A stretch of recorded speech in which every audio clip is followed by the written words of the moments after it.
My parents took the emergency key I gave them, moved into my apartment while I was at work, gave themselves my bedroom, and expected me to thank them for making me homeless in my own home.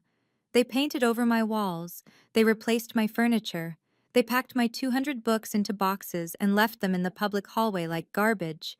And when I walked through my own front door, my mother smiled and said 5 words that changed everything.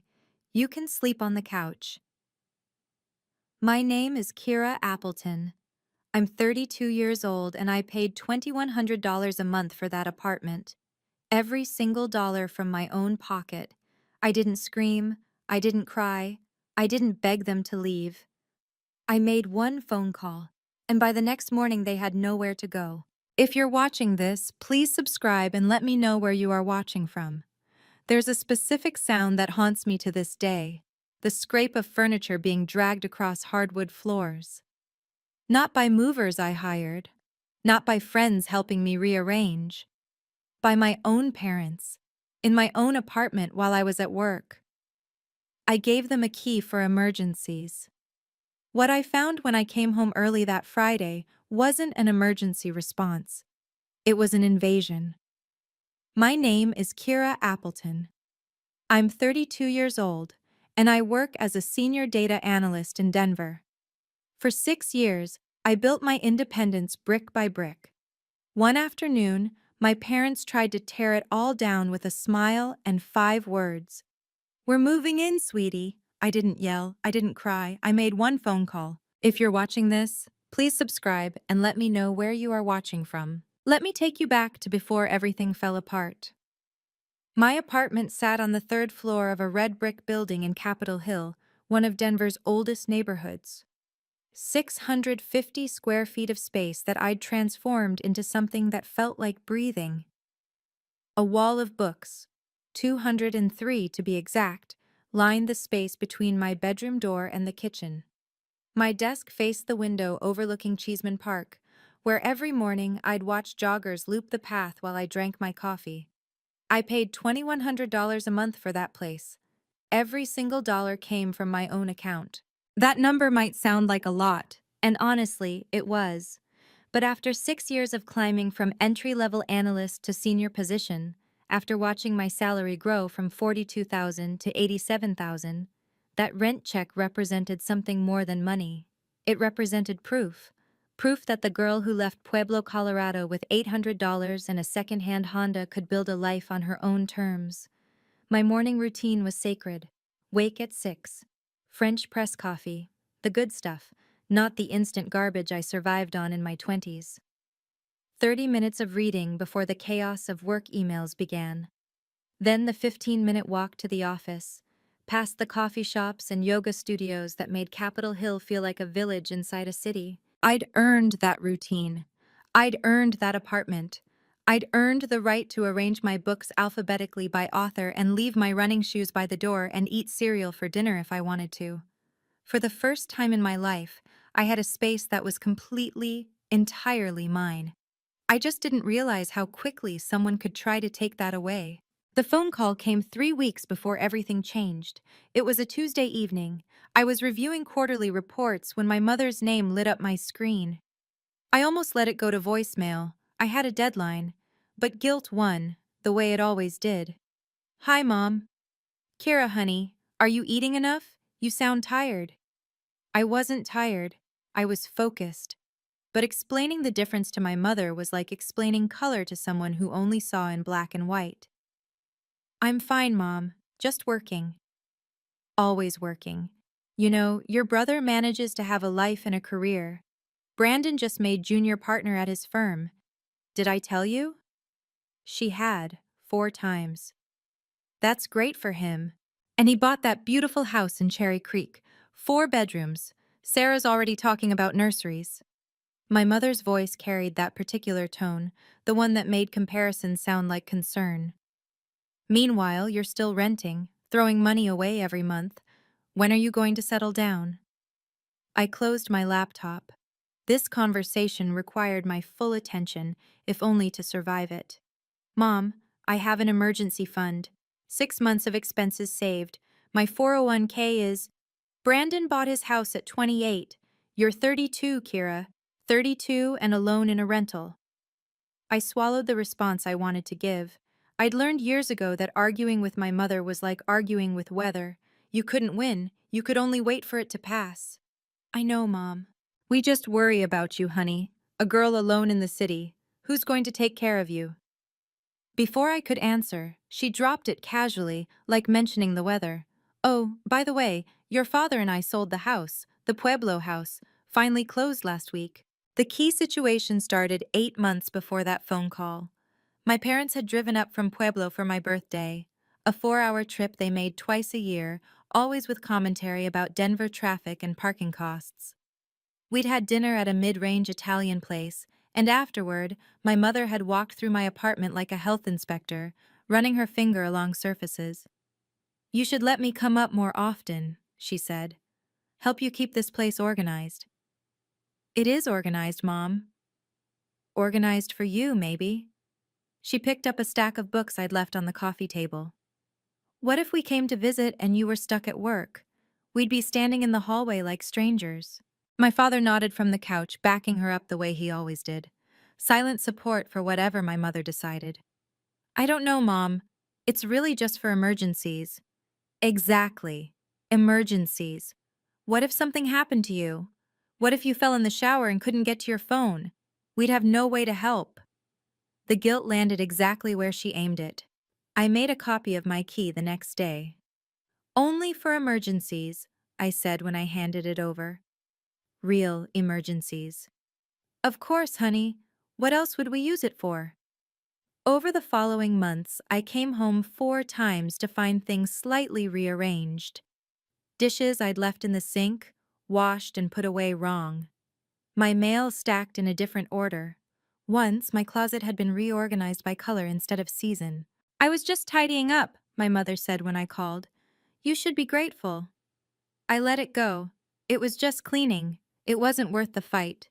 I should have recognized the pattern. I should have changed the locks. The dinner at Brandon's house last month should have warned me.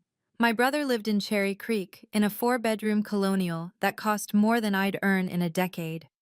His wife, Sarah, was a dentist with her own practice. Together, they represented everything my parents considered success. Married, homeowners, professionally established, already discussing children. I represented the question mark.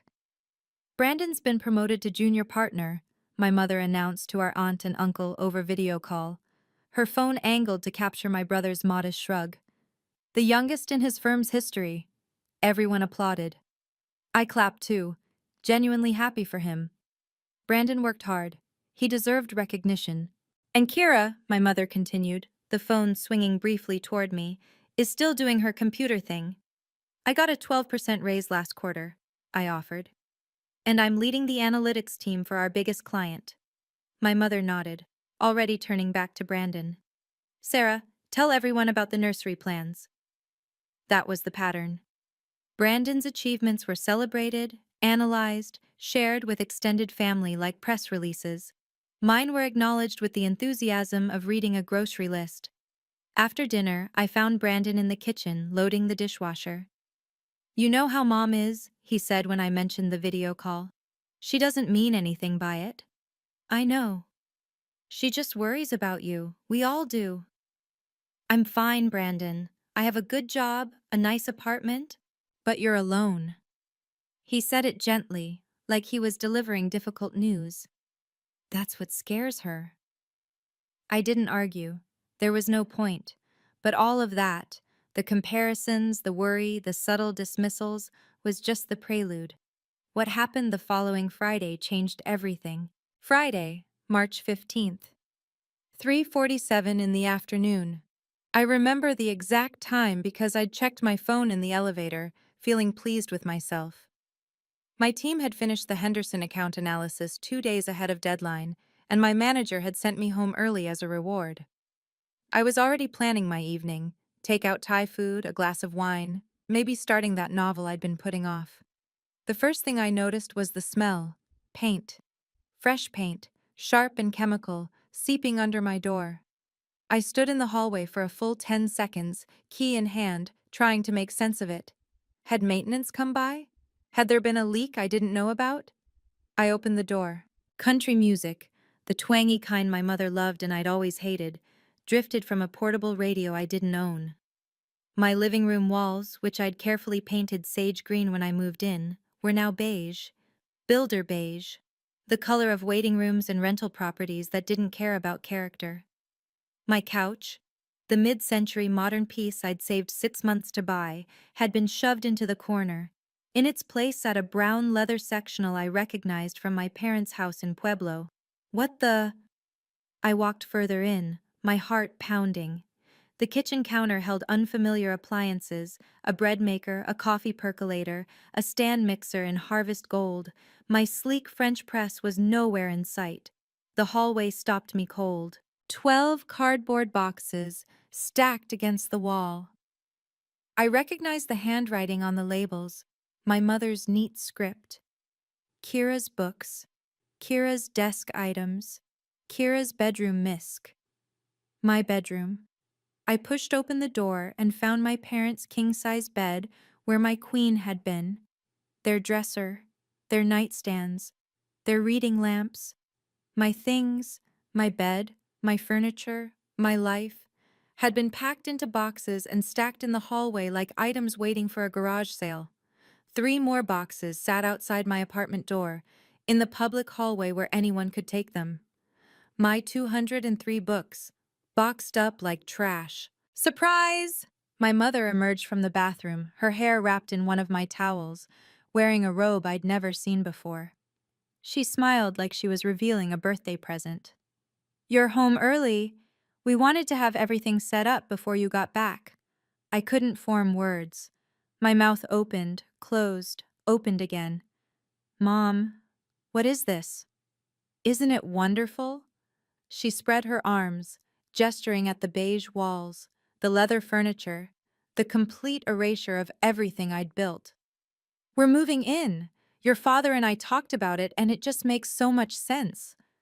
My father appeared from the bedroom, my bedroom, holding a power drill. The closet rod was loose. I fixed it. "Mom." I forced my voice to stay level. "You didn't ask me." "Ask you what, honey?" "If you could move in, if you could—" I gestured helplessly at the chaos around me. "If you could throw out my furniture and paint my walls and pack up my things." My mother's smile flickered, just slightly. "We didn't throw anything out. It's all in boxes. And the walls needed freshening up anyway. That green was so dark." "I chose that green." "Well, now it's a nice neutral. Much better for resale value." "I rent this apartment, Mom. I'm not selling it." She waved her hand dismissively. "You know what I mean. Besides, this makes so much more sense. We sold the house, you knew that, and paying rent somewhere else when our daughter has all this space, it's wasteful. This is a 1-bedroom apartment. And we're family." She said it like the word solved everything. "You can sleep on the couch. I already made it up nice for you. See?" She pointed to my corner-shoved couch, now dressed with sheets and a thin blanket. My couch. In my apartment. That I paid for. "You can sleep on the couch." I stood in the center of what used to be my living room and felt the walls closing in. The math was simple, brutal. If I accepted this, if I nodded and smiled and became the grateful daughter they expected, I would lose everything I'd spent 6 years building. Not just the apartment, not just the furniture, but the person I'd become. I would wake up every morning on a couch in my own home. I would ask permission to use my own bathroom. I would eat meals I didn't choose, keep hours I didn't set, explain every phone call and justify every purchase. I would become 22 again, fresh out of college, living under their roof and their rules. 6 years ago, I'd left Pueblo with $800 and a promise to myself. I would never again live a life that someone else controlled. I'd kept that promise through lean years and lonely nights, through jobs that didn't appreciate me and relationships that didn't work out. I'd kept it because the alternative, dependence, obligation, the slow erosion of self, was worse than any struggle. And now my parents stood in my apartment smiling, waiting for me to thank them for taking it all away. My mother watched me with that patient expression she used when she knew she'd won. My father had already gone back to fixing the closet rod, the matter settled in his mind. They expected me to fold. I always had before. But something had shifted. Something in me had finally, irreversibly broken. Or maybe it had finally healed. I tried reason first. I owed myself that much. The attempt to solve this like adults. Mom, I kept my voice steady. This is my apartment. I'm the one on the lease. And? She arranged throw pillows on the leather sectional, her throw pillows, brought from Pueblo. You're our daughter. What's yours is ours. That's not how it works. It's how family works. You just sold your house for $285,000. The number felt important, concrete. You could rent a beautiful place anywhere in Denver. My mother's expression shifted, that subtle hardening around the eyes that preceded every guilt trip. That money is for our retirement, for emergencies. You want us to spend our nest egg on rent when our own daughter has room for us? I don't have room. This is a one-bedroom apartment. You have a couch. The couch is for sitting, not for living. My father emerged from the bedroom, drawn by our raised voices. What's going on? Your daughter is being selfish. My mother crossed her arms.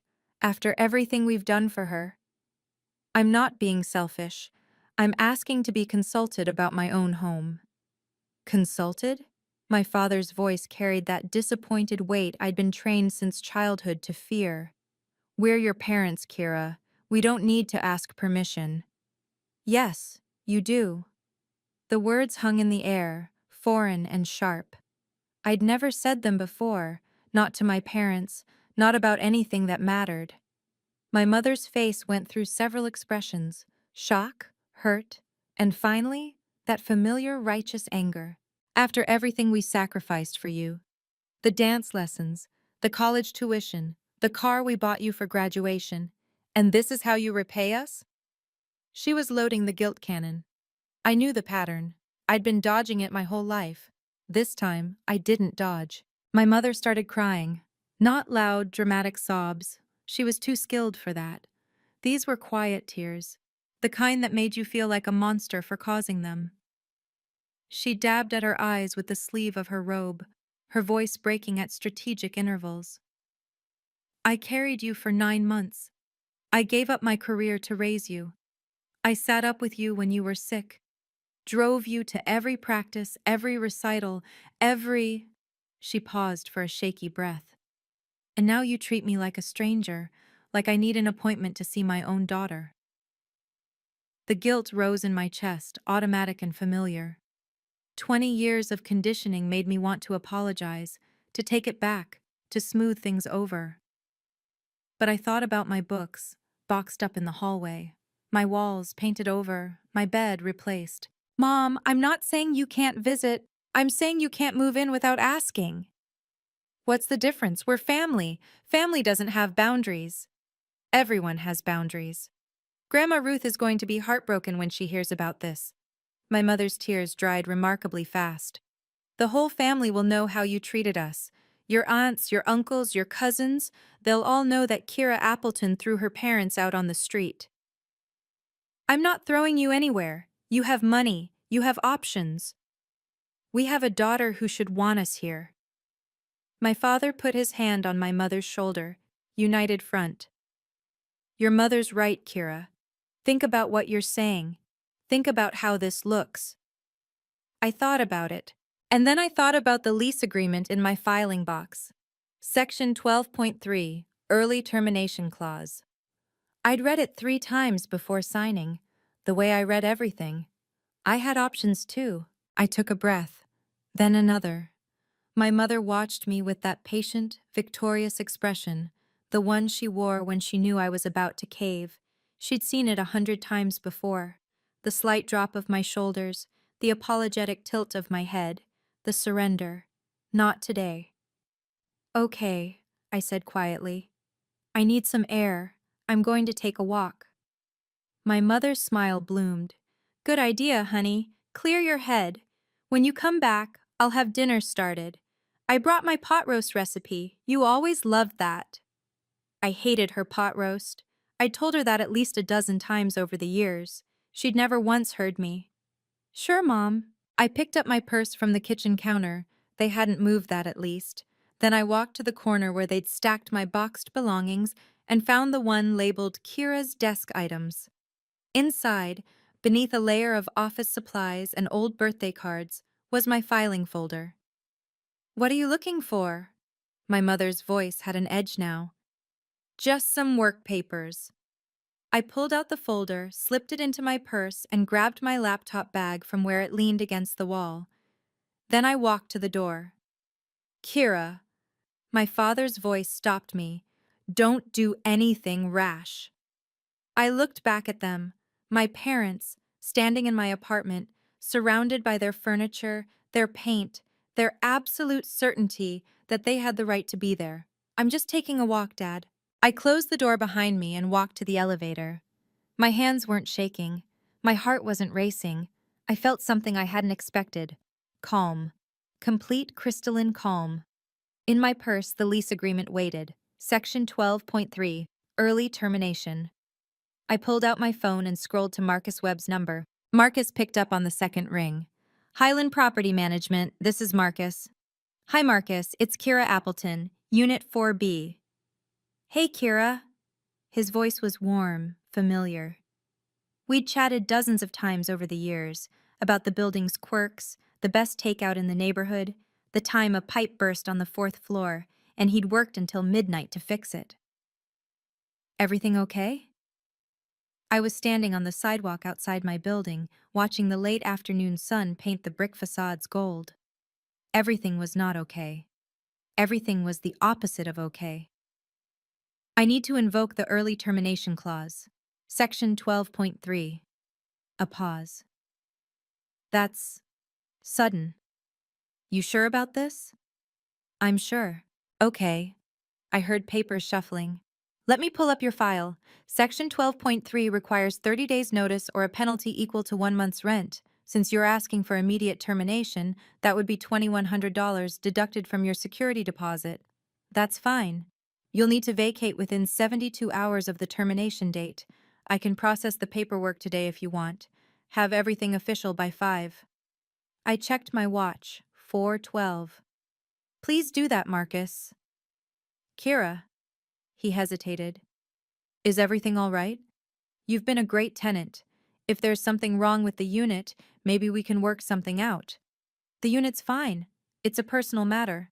Understood. Professional again, respecting the boundary. I'll email you the confirmation as soon as it's processed. You'll need to return your keys by Monday at 5. I'll be out tonight. Another pause. Tonight? That's fast. I know. I hung up and immediately texted Elena. Can I crash at your place for a few days? Long story. Her response came in 30 seconds. Doors open, wine's ready, get here, 4 minutes and 43 seconds. That's how long the call lasted. That's how long it took to change everything. I returned to the apartment at 5:30 with 2 collapsed moving boxes under my arm. My mother looked up from the stove where she was browning meat in her Dutch oven. The smell of pot roast filled the space, aggressively domestic. There you are. I was starting to worry. Dinner will be ready in an hour. I didn't respond. I walked past her, past my father watching the evening news on a television I didn't own, and went straight to the stack of boxes in the hallway. Kira, what are you doing? I opened the box labeled Kira's desk items and pulled out my external hard drive, my passport, my birth certificate. Into my laptop bag they went. Kira. The box labeled Kira's bedroom. Mace C held my jewelry box, my grandmother's watch, the photo album from college. I took those too. Kira, answer me. I walked to the 3 boxes sitting in the public hallway, the ones containing my books, and began stacking them on a small hand truck I'd borrowed from the building's storage room. My mother followed me into the hall. Where are you taking those? What is happening?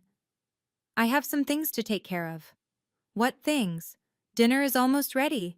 Your father and I went to all this trouble. I didn't ask you to.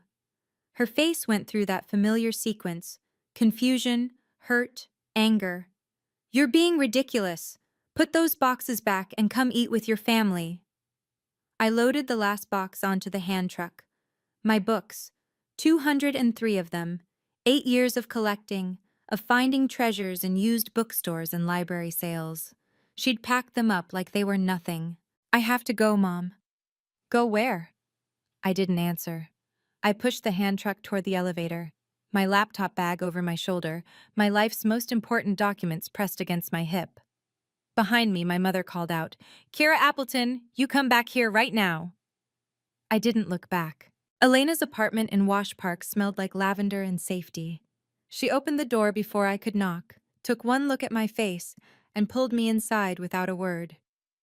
The hand truck with my books waited in her parking spot. She'd help me bring them up later. For now, she guided me to her couch and pressed a glass of red wine into my hands. Okay. She sat cross-legged facing me, her own wine untouched. Tell me everything. I told her. The paint, the furniture, the boxes in the hallway. My mother's smile, my father's drill, the couch they expected me to sleep on. Elena's expression darkened with every detail. They moved in without asking, she said when I finished. They threw out your stuff, and they have $285,000 in the bank. They said it's for retirement. Retirement? She laughed, but there was no humor in it. Kira, that's not family. That's an invasion. That's... She stopped, shook her head. That's exactly what my mother did.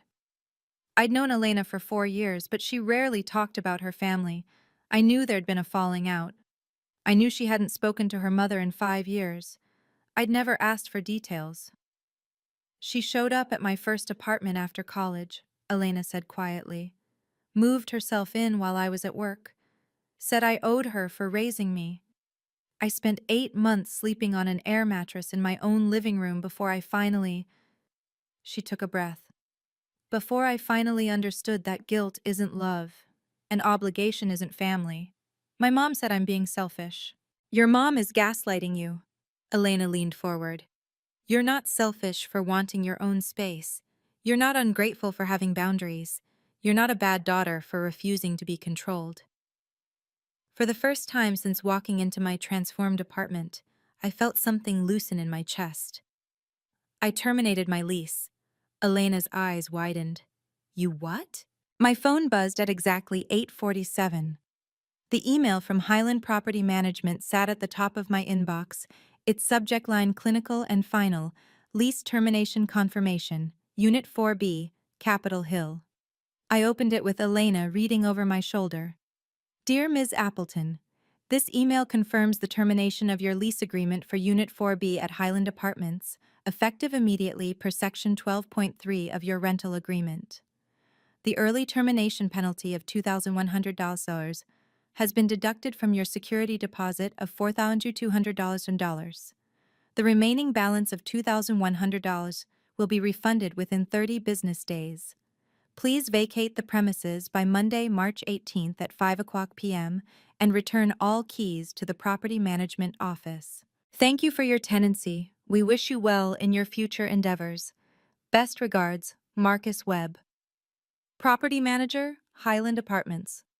I read it 3 times, then I screenshot it and saved it to my cloud storage. Holy shit, Elena breathed. You actually did it. I did it? Your parents are going to lose their minds. They're going to have to find their own apartment. I set my phone down, feeling the weight of the decision settle into my bones. They have the money. They just didn't want to spend it. When are you going to tell them? I thought about the family gathering scheduled for Sunday. The one at Brandon's house, where my mother planned to announce their wonderful new living situation. 18 relatives, my grandmother, my aunts and uncles and cousins. My mother wanted an audience for her triumph. Fine, she could have one. Sunday, I said. I'll tell them Sunday. Elena raised her wine glass. To boundaries. I clinked my glass against hers. To boundaries. The wine tasted like freedom. If you're watching this far, you probably know exactly how this feels. That moment when someone crosses a line and expects you to just accept it because they're family. Drop a comment below. Have you ever had to set a boundary with someone you love? And don't forget to subscribe if you want to see what happened next. Trust me, the family gathering is where everything changed. Saturday passed in a strange, suspended calm. I stayed at Elena's apartment, ignoring my phone as it lit up with increasingly frantic messages from my mother. Where are you? Dinner got cold. Kira, this isn't funny. Call me back. Your father is worried sick. Is this how you treat us? I don't understand why you're being so dramatic. We can talk about this like adults. 7 missed calls, 12 text messages. Each one assumed I would eventually apologize, eventually return, eventually fall back into the role they'd assigned me. I didn't respond to any of them. Instead, I spent Saturday apartment hunting. The Denver rental market was brutal. I knew that. But I also knew what I needed. Something small, something affordable, something mine. I found it in Rhino, the arts district north of downtown. A studio apartment, 500 square feet, with exposed brick walls and a window that faced a mural of wildflowers. $1,800 a month, available immediately. I filled out the application online. I paid the deposit with my credit card. By 4 in the afternoon, I had a signed lease for a new apartment starting Tuesday. My phone buzzed again. This time it was Brandon. Mom says you disappeared. She's freaking out. What's going on? I considered not answering. But Brandon wasn't the enemy. He was just caught in the middle, the way he'd always been. I'm fine. I'll be at the family thing tomorrow. She says you took boxes and left. She's crying. She moved into my apartment without asking, Brandon. She packed up my stuff and expected me to sleep on the couch. A long pause, then, she said you agreed to it. I didn't. Another pause. Okay. We'll talk tomorrow. Tomorrow. The word felt like a countdown. Brandon called that evening. I was sitting on Elena's balcony, watching the sunset paint the mountains pink, when his name appeared on my screen. I let it ring twice before answering. Hey. Kira. His voice was careful, the way it got when he was trying to mediate. I talked to Mom. And? She's really upset. She says you just walked out, that you took your stuff and left without explaining anything. Did she tell you what she did first? She said they moved in to help you, that you've been struggling and they wanted to be there for you. I laughed, a sharp, humorless sound. Struggling? Brandon, I make $87,000 a year. I have 6 months of expenses saved. I got promoted twice in 3 years. In what universe am I struggling? Silence. She said you couldn't afford your apartment, that you were barely making rent. My rent is $2,100. I could afford twice that if I wanted to. Did she mention that she painted over my walls? That she threw my furniture in the corner and put her bed in my bedroom? That she packed my books into boxes and left them in the public hallway? More silence. She didn't mention that part. No, she wouldn't. I heard him exhale. Look, I'm not taking sides, but she's your mother.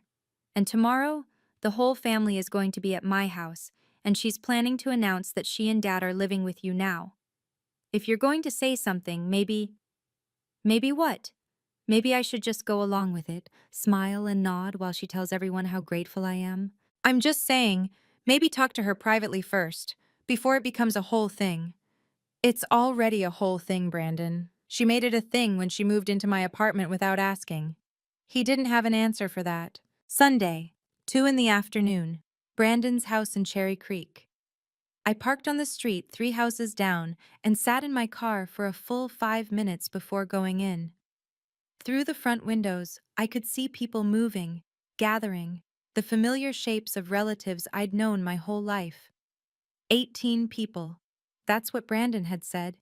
My grandmother Ruth, who was 78 and still sharp as a tack. My aunts Diane and Patricia. My uncle Robert. 6 cousins ranging from 19 to 40. Brandon and Sarah. And, of course, my parents. My mother had chosen this audience carefully. A family gathering was sacred ground.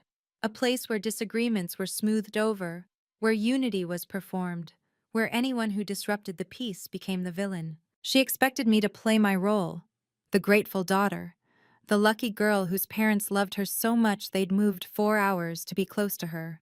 I checked my phone one more time. The screenshot of Marcus's email was saved, ready to be shown. The lease termination confirmation, the timestamp, the proof. I got out of the car. The front door was unlocked, and the sound of conversation hit me as soon as I stepped inside. Laughter, the clink of glasses, the smell of Brandon's famous barbecue. Kira! My cousin Michelle spotted me first, pulling me into a hug. We were wondering when you'd show up. Your mom's been talking about you all afternoon. I bet she had. I moved through the crowd, accepting hugs and kisses on the cheek, making small talk about work and whether the Broncos had a chance this season. Normal, familiar, the calm before everything changed. And then I saw my mother standing in the center of the living room, waiting for me with a smile that didn't reach her eyes. There she is! My mother's voice cut through the room, bright and performative. She crossed to me in 3 quick steps and pulled me into a hug that felt more like a claim than an embrace. Everyone, Kira's here! She kept one arm around my shoulders, turning us to face the assembled relatives. We have some wonderful news to share. The room quieted. 18 faces turned toward us. My grandmother Ruth sat in the corner armchair, watching with those sharp eyes that missed nothing. As most of you know, my mother continued, Douglas and I sold our house in Pueblo last month. 32 years in that home, but it was time for a change. She paused for effect. And we're so blessed that our daughter, our wonderful, generous daughter, has opened her home to us. Murmurs of approval rippled through the room. We've moved in with Kira in Denver. She has a lovely apartment in Capitol Hill, and she insisted we stay with her. Isn't that right, honey? She squeezed my shoulder. A warning. Aunt Diane clasped her hands together. Oh, that's so sweet. Kira, you're such a good daughter. Uncle Robert nodded. Family taking care of family.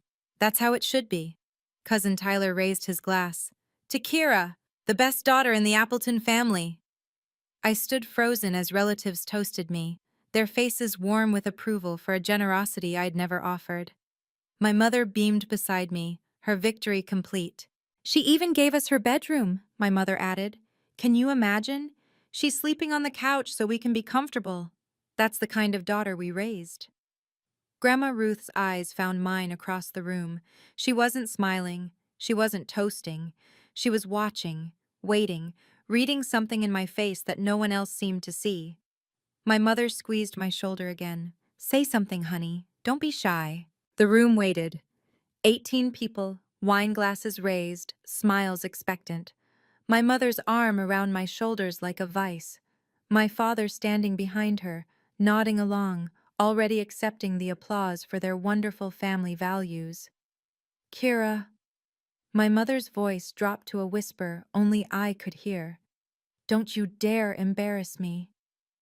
I thought about all the times I'd swallowed my words, all the dinners where I'd smiled through comparisons to Brandon, all the phone calls where I'd said, yes, Mom, and I know, Mom, and you're right, Mom, because fighting was exhausting and peace was easier.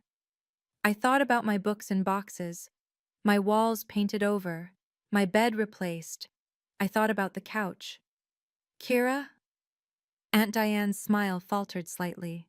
Are you okay, sweetie? You look pale. She's just overwhelmed, my mother said quickly. It's been an emotional few days, having her parents so close, finally being able to take care of us. I didn't agree to this. The words came out quiet, but in the sudden silence they carried. My mother laughed, high and nervous. What are you talking about? Of course you did. I didn't. I came home Friday and found you'd already moved in. You painted my walls. You replaced my furniture. You packed my belongings into boxes. The room had gone very still. Kira. My mother's grip on my shoulder tightened painfully. We can talk about this later. In private. You wanted to make this announcement in front of everyone. I stepped out of her grip. So let's talk about it in front of everyone. I looked around the room, at my aunts, my uncles, my cousins, my grandmother. At Brandon, standing by the kitchen doorway, his face unreadable. I have something to say. Thank you all for being here.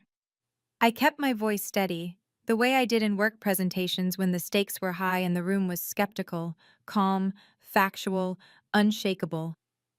I need to clarify some things about what my mother just said. Kira, my mother reached for my arm. I stepped back. My parents did not move in with my permission. I came home from work on Friday afternoon and found them already there. My walls had been repainted. My furniture had been replaced with theirs. My personal belongings, including 200 books I've spent years collecting, had been packed into boxes and left in the building's public hallway. Silence. Complete, ringing silence. That's not true. My mother's voice had gone shrill. I called you. I told you we were coming. You told me you sold the house. You never asked if you could move into mine. I'm your mother. I don't need to ask. I let those words hang in the air. Let everyone hear them. Aunt Diane shifted uncomfortably. Marlene, you didn't actually just move in without asking? Of course I asked. She's twisting everything. I have the text messages. I pulled out my phone. Every conversation we've had for the past month. Not once did you ask if you could live with me. Not once did I say yes. Uncle Robert cleared his throat. Now let's not make this bigger than it needs to be. I'm sure it was just a misunderstanding. It wasn't a misunderstanding. I looked at my uncle, then at the rest of the room.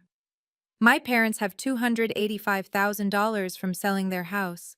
They chose to move into my one-bedroom apartment without asking, and they expected me to sleep on the couch. The murmurs started then, confused, uncomfortable. The first cracks in my mother's carefully constructed narrative. You're lying. My mother's face had gone red. You're making things up to hurt me. After everything I've done for you. I'm not lying, and I have proof. I opened my phone to the screenshot I'd saved. The email from Highland Property Management, timestamp clearly visible, 8:47 p.m., Friday, March 15th. This is the confirmation email from my landlord. I held the phone up so the room could see. I terminated my lease on Friday evening. The apartment my parents moved into? It's no longer mine. As of tomorrow at 5 p.m., no one has the right to be there. My mother's face went white. You? What?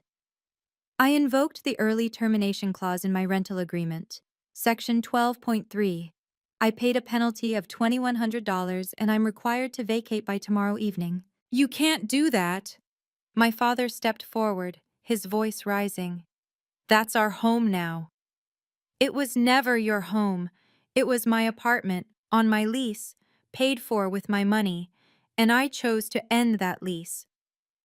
But where are we supposed to go? My mother's voice cracked. You're throwing us out on the street? I'm not throwing you anywhere. You have $285,000. You can rent an apartment anywhere in Denver. You can buy a condo. You have options. I put my phone away. You just didn't want to use your own money when you could use mine. Aunt Patricia spoke up, her voice hesitant. Marlene, is that true? You have that much money saved? My mother didn't answer. Her silence was answer enough. Uncle Robert whistled low. 285,000 and you moved into your daughter's one bedroom, made her sleep on the couch? The room's sympathy was shifting. I could feel it like a tide changing direction. My father's face had gone from pale to purple. You ungrateful! He stepped toward me, finger raised. We gave you everything, everything, and this is how you repay us? You gave me a childhood. I'm grateful for that. But I'm 32 years old, and I've been supporting myself for a decade. I don't owe you my apartment. We're your parents. And I'm your daughter, not your retirement plan. My mother was crying now, real tears this time, not the performative kind. Where are we supposed to go? We gave up our house. We have nowhere to live. You have money, Mom. More money than most people will ever see. You can rent a place tomorrow. You can stay in a hotel tonight. I kept my voice level, refusing to let her tears move me. What you can't do is move into my home without asking and expect me to be grateful. But we're family. Family asks. Family respects boundaries. Family doesn't pack up someone's belongings and leave them in a hallway. Cousin Michelle spoke up from the corner. Wait, they really put your stuff in the hallway? Like the public hallway? 3 boxes of books. Anyone walking by could have taken them. The murmurs grew louder. I saw heads shaking, saw the looks being exchanged. My mother's narrative was crumbling, and she knew it. This isn't fair, she whispered. We just wanted to be close to you. No, Mom. You wanted free rent. You wanted to control my space, my life, my choices. That's not love. That's not family. That's something else entirely. I turned to face the room. My aunts, my uncles, my cousins, my brother still standing silent by the kitchen door. I'm not a bad daughter for having boundaries, and I won't apologize for protecting them. Enough. The voice was quiet, but it cut through the chaos like a blade. Everyone turned toward the corner armchair where Grandma Ruth had been sitting, watching, saying nothing. She rose slowly, her 78 years evident in the careful way she moved, but her eyes were sharp and clear. Marlene, Douglas, come here. My parents approached her like children called to the principal's office. My mother was still crying. My father's face was a mask of wounded pride. Grandma Ruth looked at them for a long moment. Then she spoke. I raised you, Marlene. I know who you are, and I know when you're telling the truth and when you're not. She turned to my father. Douglas, you've always followed wherever Marlene led. That's your choice, but it doesn't make it right. Mama, my mother started. Hush. Grandma Ruth's voice was iron. I'm not finished. She turned to face the room, her gaze sweeping across the assembled family. My granddaughter did nothing wrong. She built a life for herself. She paid her own way. And when her parents tried to take that from her, without asking, without permission, she protected herself. She looked directly at my mother. That's not disrespect. That's dignity. But she's throwing us out. She's not throwing you anywhere. You have money. You have options. You chose to take advantage of your daughter instead of using them. Grandma Ruth shook her head slowly. I'm ashamed of you, Marlene. I didn't raise you to be this person. The room was silent. My mother's tears had stopped, replaced by something that looked almost like shock. Grandma Ruth turned to me. Her eyes softened. Kira, you did the right thing. Don't let anyone tell you different. I felt tears prick at my own eyes. Thank you, Grandma. Now, she looked around the room. I believe there was supposed to be barbecue. Okay, I have to pause here and ask. Do you think Kira did the right thing? Drop yes or no in the comments and tell me why. And if you're enjoying this story, hit that like button. It really helps more people find these videos. Now let's see what happened after the family gathering. I left Brandon's house 30 minutes later. The gathering had fractured after Grandma Ruth's pronouncement. Some relatives clustered around my parents, offering awkward comfort. Others found excuses to check on the barbecue, refill drinks, examine the backyard landscaping, anything to escape the tension. I said my goodbyes to the cousins who would meet my eyes, hugged Grandma Ruth one more time, and walked out the front door. My mother caught me on the porch. Kira, wait. I turned. She looked smaller somehow, diminished. The confident woman who'd announced her triumph to the room was gone, replaced by someone older, more fragile. Please, she said. We can work this out. We can… Work what out, Mom? We'll find our own place. We'll pay rent. Just don't shut us out. I'm not shutting you out. I'm setting boundaries. What's the difference?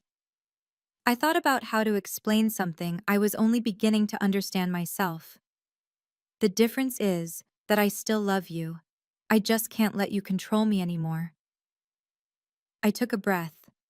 When you can respect that, when you can see me as an adult with my own life and my own choices, We can talk, but until then, I need space. How much space? I don't know yet. Brandon appeared in the doorway behind our mother. He didn't say anything, but he met my eyes and nodded once. A small acknowledgement, maybe the beginning of understanding. I have to go, I said. I have an apartment to move out of. I walked to my car without looking back. I didn't let myself cry until I was 3 blocks away, safely out of sight. But even through the tears, I felt something I hadn't expected. Relief. Monday morning, 10 a.m. My last visit to Unit 4B. Elena came with me. We brought boxes, tape, and her SUV. The hallway was quiet. Most of my neighbors were at work, living their normal Monday lives. I unlocked the door for the final time. The apartment was empty. Not just of my parents' furniture, of everything. The walls were still beige, the paint smell faded but present, but the leather sectional was gone. The bread maker, the percolator, the Harvest Gold mixer.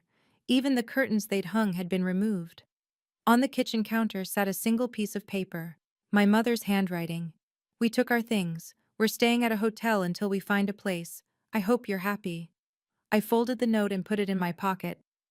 Well, Elena said, looking around, that's something. It's something. We spent 2 hours going through what remained. My furniture was gone. Sold or donated, I'd never know. But they'd left the boxes of my belongings, stacked neatly in the corner of the empty bedroom. My books, my desk items, my photos and keepsakes.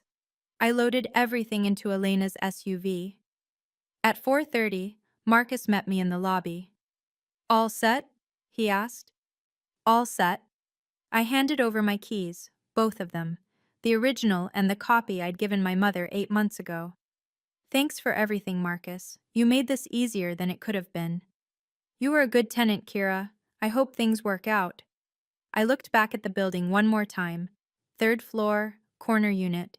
The windows I'd looked out every morning while drinking my coffee. Goodbye, 4B, I said quietly. Then I got in my car and drove toward my new life. The studio in Reno was smaller than my old place by 150 square feet. I loved it immediately. Tuesday afternoon, Elena helped me carry boxes up 3 flights of stairs. The building didn't have an elevator, a fact I'd somehow missed during my frantic online search, but the exercise felt appropriate, earning my space one step at a time. The apartment had exposed brick on one wall and a window that faced a mural of wildflowers painted across the side of the building next door. The kitchen was tiny, barely room for one person to stand. The bathroom was smaller than some closets I'd seen, but it was mine, completely, entirely, legally mine. Where do you want the books? Elena asked, setting down a box with a grunt. Against that wall. I pointed to the brick. I'm going to build shelves. You know how to build shelves? I'll learn. We worked until sunset, unpacking boxes, arranging furniture. The few pieces I'd managed to salvage or buy secondhand over the weekend. A bed frame from a thrift store. A desk from a neighbor who was moving. A couch that Elena's friend was getting rid of. Nothing matched. Nothing was expensive. Everything was chosen by me. At 7, Elena left with a hug and a promise to check in tomorrow. I stood alone in my new apartment, surrounded by half-unpacked boxes and mismatched furniture, and felt something I hadn't felt in days. Peace. I made my bed with sheets I'd bought that morning. I hung my grandmother's watch on a nail by the door. I arranged my books on the floor, waiting for the shelves I'd build. Then I sat on my new old couch and looked around at my 500 square feet of freedom. No one had a key to this place. No one but me. The updates came through Brandon. 1 week after the family gathering, he called with news. Our parents had found an apartment in Aurora, a suburb about 20 minutes east of Denver. 2 bedrooms, $1,400 a month. They'd signed a year lease. They're using the house money? I asked. Yeah, Mom's not happy about it, but... He trailed off. But they don't have a choice. Pretty much. I waited for the guilt to hit. The familiar weight of having disappointed my parents, of having failed to be the daughter they wanted. It didn't come. How are they doing? Dad's okay. He's already talking about finding a part-time job, something to keep busy. Mom's, Brandon sighed. Mom's telling everyone who'll listen that you abandoned them. Of course she is. Grandma Ruth shut her down pretty hard at Sunday dinner, told her to stop playing the victim and take responsibility for what she did. I smiled at that. Grandma Ruth had always been the one person in the family who saw through the performances. What about the rest of the family? Split. Aunt Diane and Uncle Robert are on Mom's side. They think you were too harsh, but Aunt Patricia gets it. She said she would have done the same thing. He paused. Michelle asked me to give you her number. She wants to have coffee sometime. Michelle? She said she's been dealing with some stuff with her mom, too. Thought you might understand. I thought about my cousin, always quiet at family gatherings, always the first to offer to help in the kitchen. Maybe we had more in common than I'd realized. Tell her I'd like that. I will. Brandon hesitated. Kira, I'm sorry I didn't see it sooner. What Mom was doing. I should have listened to you. You're listening now, that counts. 2 weeks later, I had dinner with Brandon and Sarah. We met at a Thai restaurant halfway between our neighborhoods, neutral territory. No family baggage attached to the walls.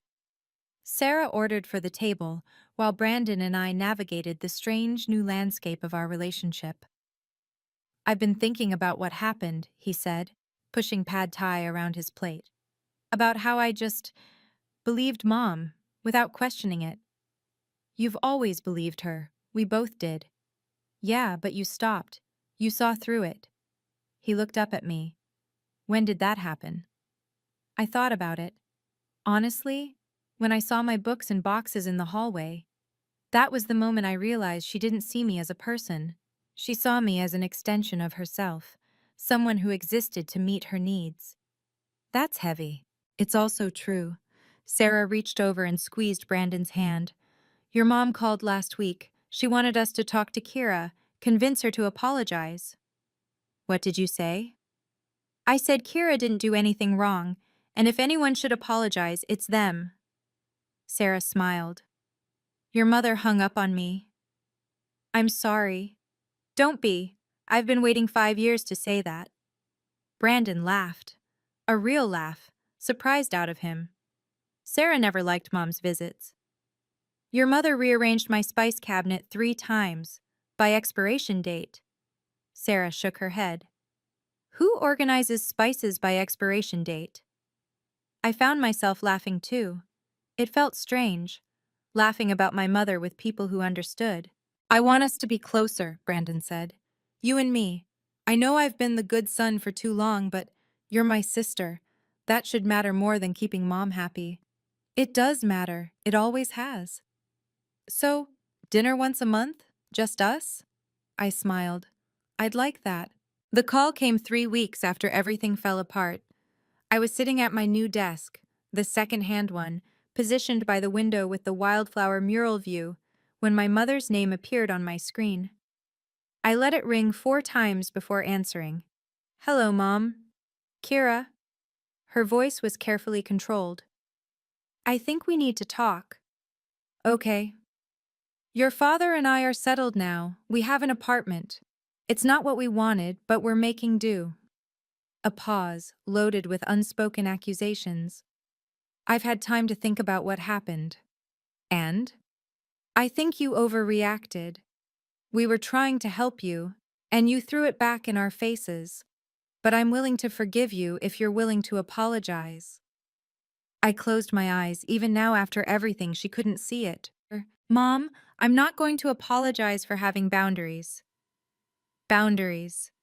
She said the word like it was obscene. That's what you call abandoning your parents? I didn't abandon you. I refused to let you take over my life. We're your family. Family doesn't have boundaries. Every healthy relationship has boundaries. That's what makes them healthy. So now I'm unhealthy? Is that what you're saying? I'm saying that moving into my apartment without permission, painting over my walls, packing up my belongings and expecting me to sleep on my own couch, that wasn't okay. And until you can acknowledge that, I need distance. Distance, her voice cracked, from your own mother. I love you, Mom, but I also love myself, and right now those two things are in conflict. You're breaking my heart. I'm protecting mine. A long silence. Then, I don't know who you've become. I've become someone with self-respect. Goodbye, Mom. I hung up before she could respond. The ripples spread outward.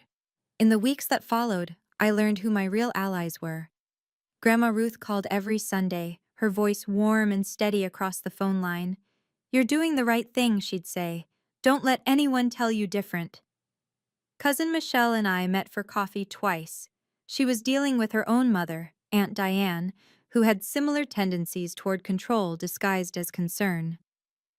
I never knew anyone else felt this way, she told me. I thought I was the only one. You're not, I said. You're really not. At work, things shifted too. My manager noticed the change in me. Not the circumstances, which I kept private, but the effect. You seem more focused, she said during my quarterly review. More confident. Whatever you're doing, keep doing it. 2 weeks later, I was promoted to Senior Analyst 2, an 8% raise, a small office with a door that closed. I called Elena with the news. Boundaries are good for your career, she laughed. Who knew? The family remained divided. Aunt Diane and Uncle Robert still sided with my mother, still believed I'd been too harsh. But Aunt Patricia sent me a card with a gift certificate to a bookstore. For the collection, she wrote. Build it back better. And my parents? They stayed in their Aurora apartment. My father found a part-time job at a hardware store, something to fill his days. My mother, according to Brandon, spent most of her time complaining to anyone who would listen about her ungrateful daughter. I didn't hear from her again for 2 months. That was okay. Some distances are necessary, some silences are healing. I was learning that protecting yourself isn't selfish, it's survival. 3 months later, my studio apartment finally felt like home. I'd built the bookshelves myself, watched YouTube tutorials until 2 in the morning, made 3 trips to the hardware store, and ended up with something slightly crooked but entirely functional. My 203 books lined the brick wall, organized the way I wanted them, by color, creating a rainbow that made me smile every time I looked at it. My routine had settled into something sustainable. Morning runs through the Rhino Arts District, past murals and coffee shops and galleries.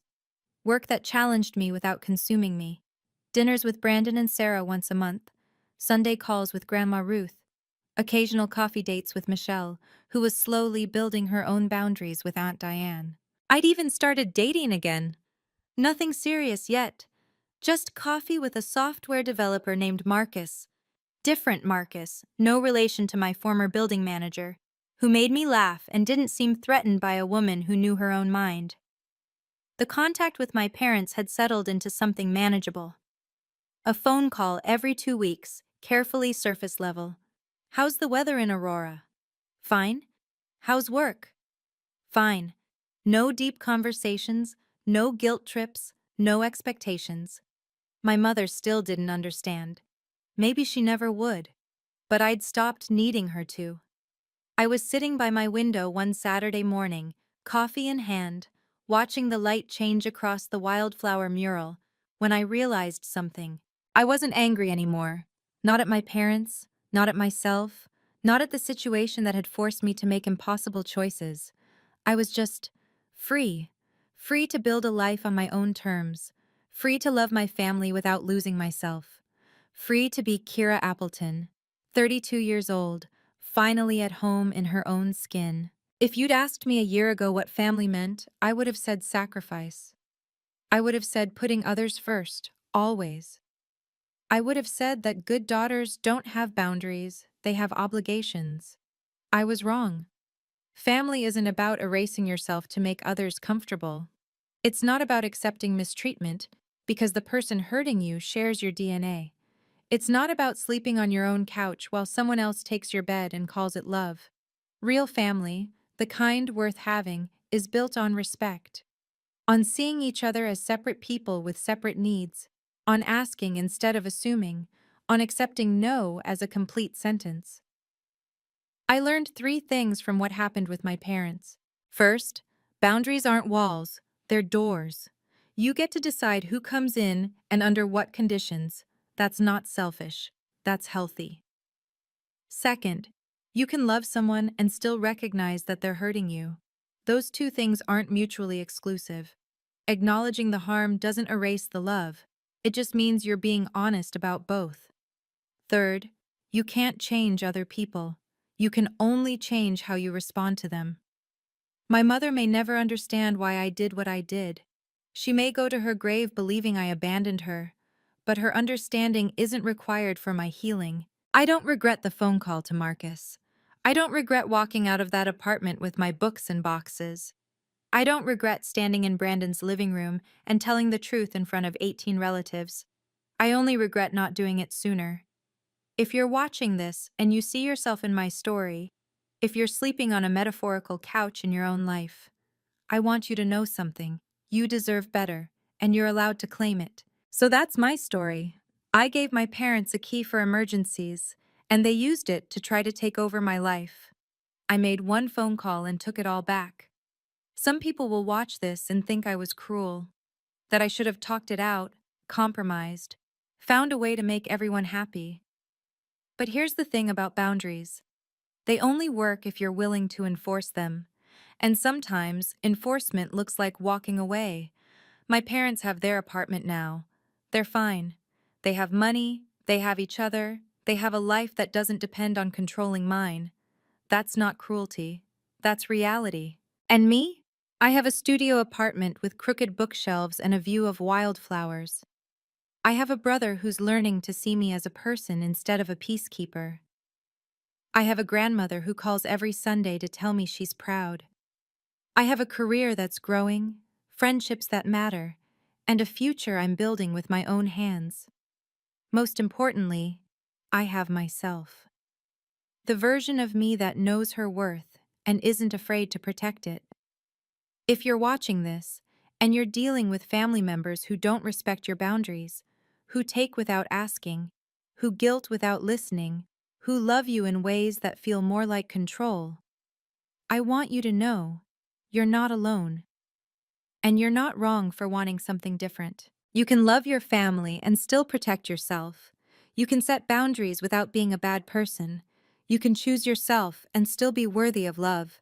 That's not selfishness, that's survival. And sometimes it's the most loving thing you can do, for yourself and for them.